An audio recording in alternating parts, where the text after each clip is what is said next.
মানুষটা দেশে থাকতে মনে করছে যে বিদেশে মানে অনেক টাকা। এটা সবাই এমন, আমিও এমনটা মনে করছিলাম।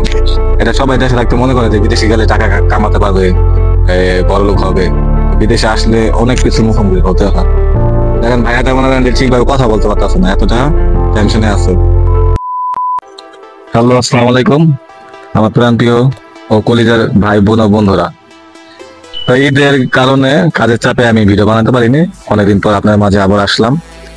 এখান দিয়ে যাচ্ছি বাকালায় আমার বন্ধুকে নিয়ে, দেখি কাউকে পাই কিনা, তাদের থেকে কিছু কথা অর্জন করা যায় কিনা। তো চলেন। A few moments later. ওই তো একটা ভাইকে দেখা যাচ্ছে যে সে বসে আছে, তাকে জিজ্ঞাসা করি যে বসে বসে কি করে।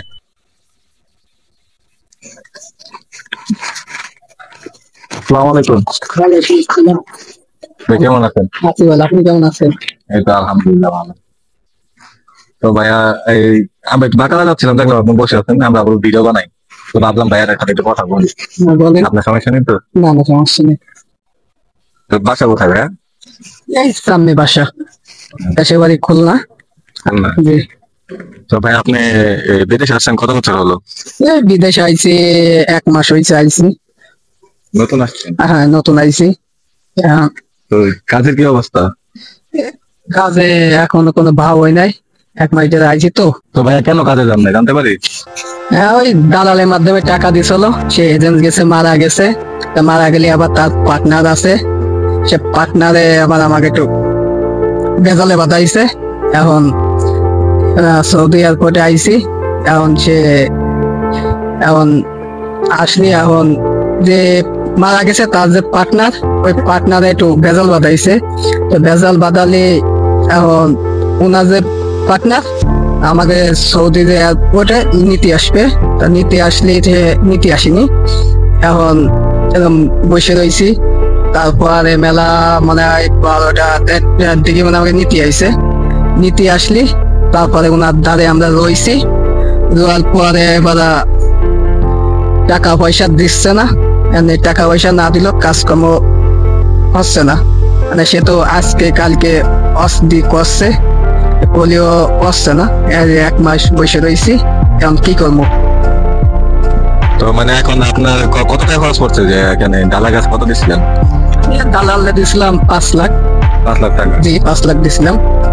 তো আপনার মানে মূলত কথা হলো যে আপনি 5 লাখ টাকা দিচ্ছেন, যার কাছে দিন সে মারা গেছে, কিন্তু তার পার্টনারে আপনাদের এয়ারপোর্ট থেকে নেওয়ার কথা ছিল। আপনাদের কার পার্টনারে নিয়ে আসছে?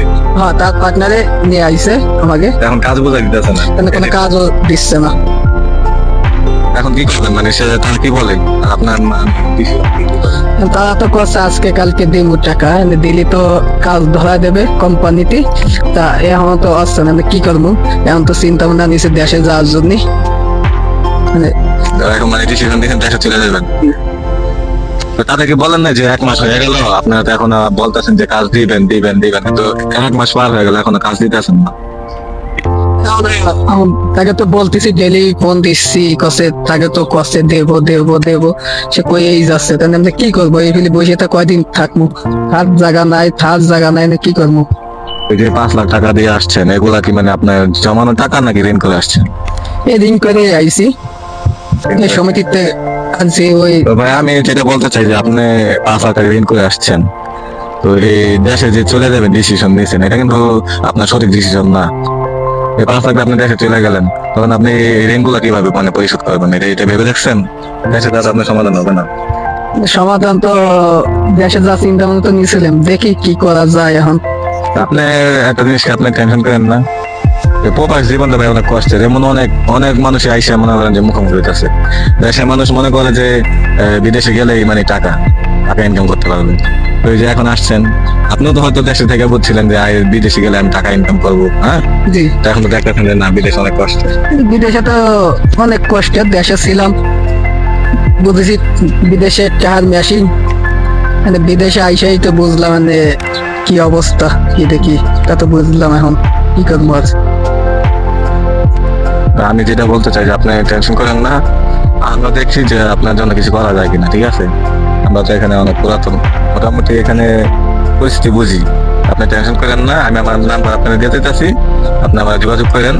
আপনি দেখেন আরো 2-1 সপ্তাহ দেখেন তারা কি বলে, কথা বলে যদি কিছু না করে আপনি আমার সাথে যোগাযোগ করেন। ঠিক আছে। আপনার মোবাইল দেন, আমি আমার নাম্বার দিয়ে দিই।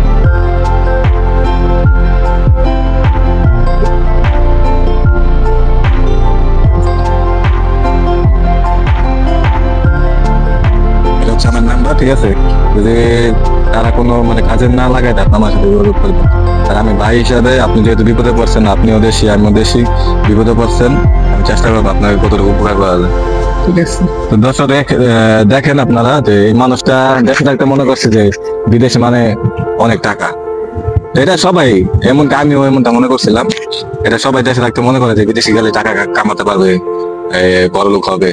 বিদেশে আসলে অনেক কিছুর মুখোমুখি হতে হয়। দেখেন ভাইয়াটা মনে করেন যে ঠিকভাবে কথা বলতে পারতেছে না, এতটা টেনশনে আছে। আর সে ডিসিশন নিছে, শেষমেশ ডিসিশন নিছে যে সে দেশে চলে যাবে। তো তাকে বললাম যে দেশে যাওয়ার দরকার নেই, আপনি দেখেন আর কিছুদিন দেখেন, দেখার পরে আমরা আছি হিসাবে করতে পারি কিছু। তো ভাই যাই হোক, আপনি আমার সাথে যোগাযোগ করেন, ঠিক আছে? ভালো থাকেন, আসসালামু আলাইকুম।